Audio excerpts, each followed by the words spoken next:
What is going on, YouTube? Welcome to My Pristine Marine and another video in the Ocean Motion Reef build. So what you see here is the rock for the aquarium. It is approximately 35 pounds of dry rock that I purchased from Bulk Reef Supply. And there are three types of rock here. The first type is the Reef Saver rock, which is the white looking base rock that is in the front middle. Then the other two types are Pucani, and that's the majority of the rock. And finally, in the upper right hand corner, you can see a large Tonga shelf.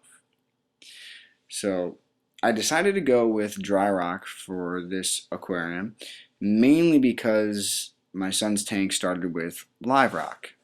And if you know anything about cycling a tank, you know that there are pros and cons to both live rock and dry rock.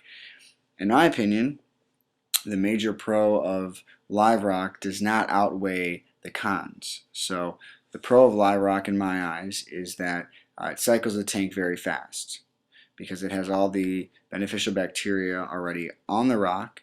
You do not have to wait through a cycle process as long as you do with dry rock. But the cons are, one, it's very expensive. It's about double the cost of dry rock. And two, you never know exactly what you're going to get on that live rock. So say for instance you get the live rock from an online distributor. There may be some die-off between the time it leaves wherever they have it to get to you, even though they usually package it in some wet newspaper.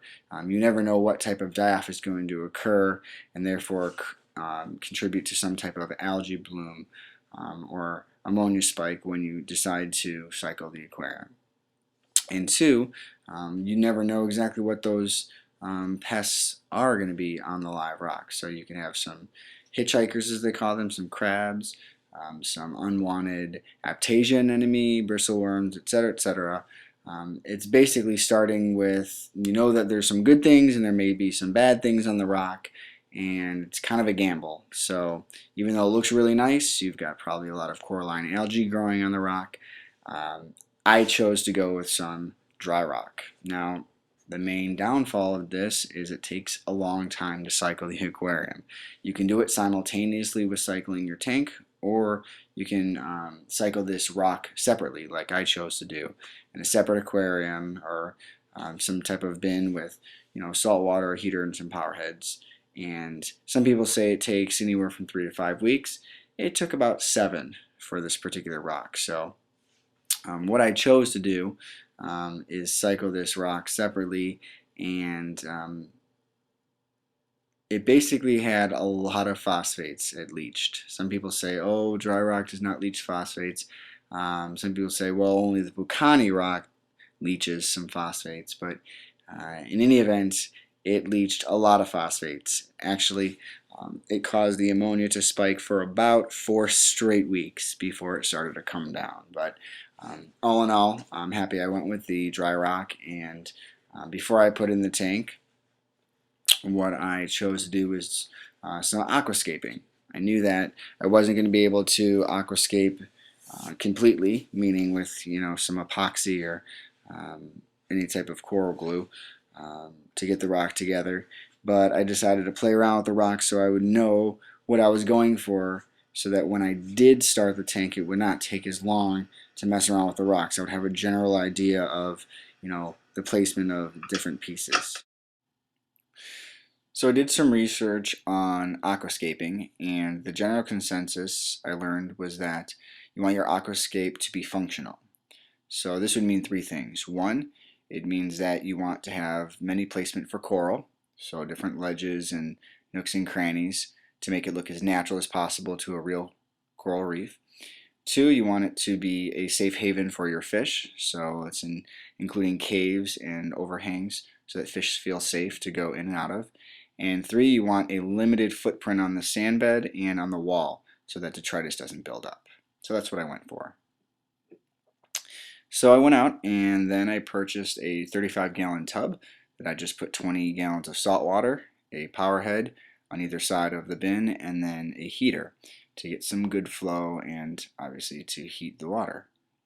I made sure that this tub had a lid on it so that I could cover it to prevent any algae growth, but also I wanted to make sure there was some room for some oxygenation to take place, which you can see there on the left hand side. There is some space that it vented a little bit of the tub.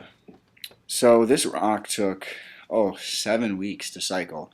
The ammonia skyrocketed and stayed high for about 4 weeks before it finally dropped, and then the end of the cycle was another 3 weeks. And I was very tempted to add some beneficial bacteria, like a product like Biospira or Dr. Tim's One and Only. But after consulting a few different sources, I decided just let's let nature do its thing. Let's not really mess with the cycle, not do any water changes or anything like that. And besides adding a little bit of live rock from my son's tank at the beginning, I let it cycle naturally, and it took 7 weeks.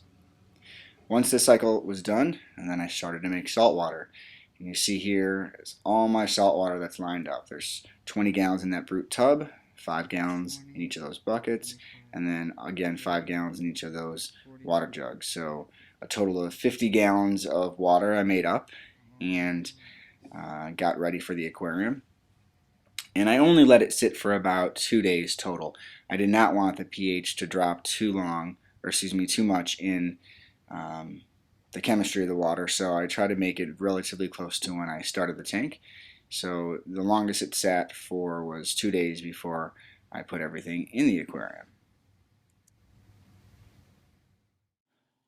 So when it came time to choose some sand, I decided to go with live sand versus dry sand.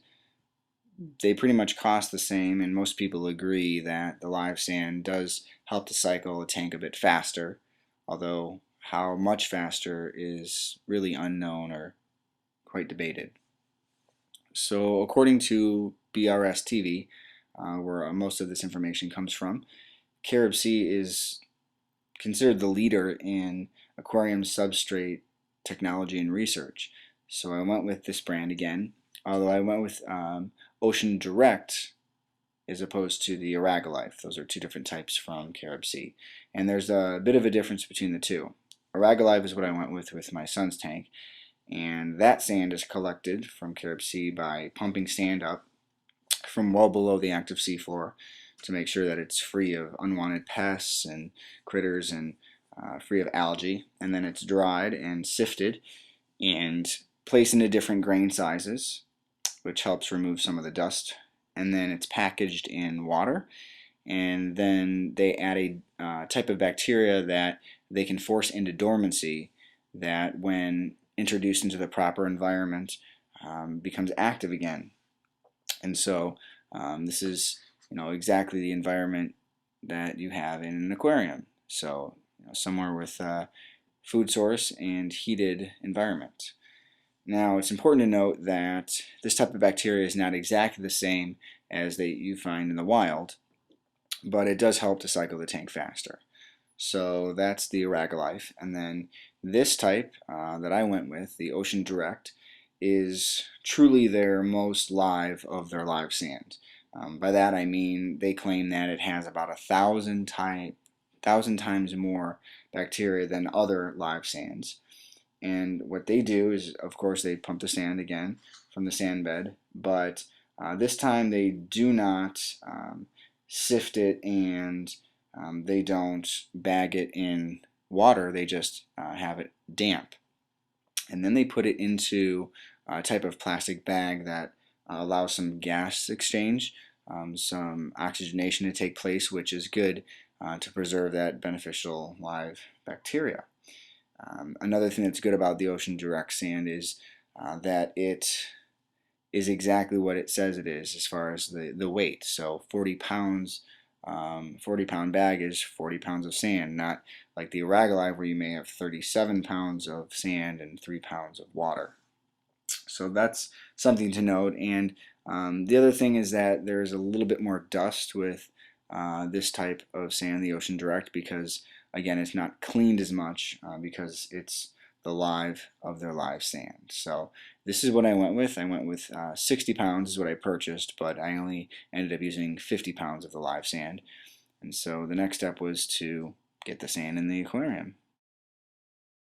So this is just one last shot of the aquarium before it has anything in it, and it's the last time we'll see the tank like this. Now, the first thing that I noticed when I added this sand is that it looked like I was walking on a beach in the Caribbean. My son and I are scuba divers, and quite frequently we are walking on the beach before a dive, and we pick up shells, and that's exactly what this sand contained. There was a lot of shells in there, and dead coral skeletons, and it was awesome. It definitely looked like it came right from the ocean, which obviously it did. So after adding about 50 pounds of live sand and smoothing it out, then I put the live rock, which was once dry rock, into the aquarium. And the aquascaping only took about 15-20 minutes because I did that pre-game aquascaping before I cycled the rock, so it went together relatively nice. So next it was time to add water to the aquarium. And here, let's have a little fun. I'm going to try to have you guys guess how much water actually made it in the tank. I've always been curious to see what the actual tank volume of my son's 55-gallon tank was, because obviously there's a certain amount of displacement which takes place with the sand and the rock, and then with the addition of the extra water in the sump. So here are the stats, and then I'll let you guys guess. It is a 50-gallon tank cube, 24 inches wide, 24 inches long, and 20 inches high. An internal overflow. And then there is a sump. The sump is 10 inches wide by 18 inches long and 18 inches high. The amount of live rock is 35 pounds, and the amount of live sand is 50 pounds. So given the stats, the total amount of water this aquarium held was, I'll give you a second, 42 gallons of water. So I was a bit surprised. I thought it would be a little bit more, closer to 50, but 42 gallons of water. So there's quite a lot of displacement which took place. Now, as you see here, all the protein is foaming up on the top, kind of like a protein skimmer, like the entire aquarium is a protein skimmer. And but that quickly dissipated once the system started. So it took a little bit of time to fill up, and the aquarium, I would say within 2-3 hours, started to look very clear. So here is the shot of the tank after about 3 hours of the system running and going through the plumbing and filter sock, and the skimmer is actually on as well. So I was extremely pleased with how this turned out. I mean, it does not look like it had just recently been set up at all. It looks like it's been like this for a while. So as you can see here, that the sand has kind of moved around a little bit with the power head and the return line, but there's really no cloudiness in the water. You can see from the top of the aquarium there's some good surface agitation going on. A little bit of dust, as you can see on the overflow box, but that's to be expected. So, this really started pretty painless. I was very, very happy with it. And so we're just walking around here, and you can see that piece of live rock. That was one of the two pieces from my son's tank. So hopefully that coralline algae will spread. So everything seems to be looking pretty good, but as experience has taught me, and as I've learned from many different videos on YouTube, we will start to see some growth of something here, whether it be hopefully not algae, but some diatoms and whatnot. So time will tell. On the next video will be after about a week of this tank cycling, and we'll see what the levels are. I'll do some water testing tomorrow, and then a week from tomorrow. So Thank you so much for watching this ocean motion reef build on this channel, My Pristine Marine. Please rate, comment, and subscribe. Thanks for watching.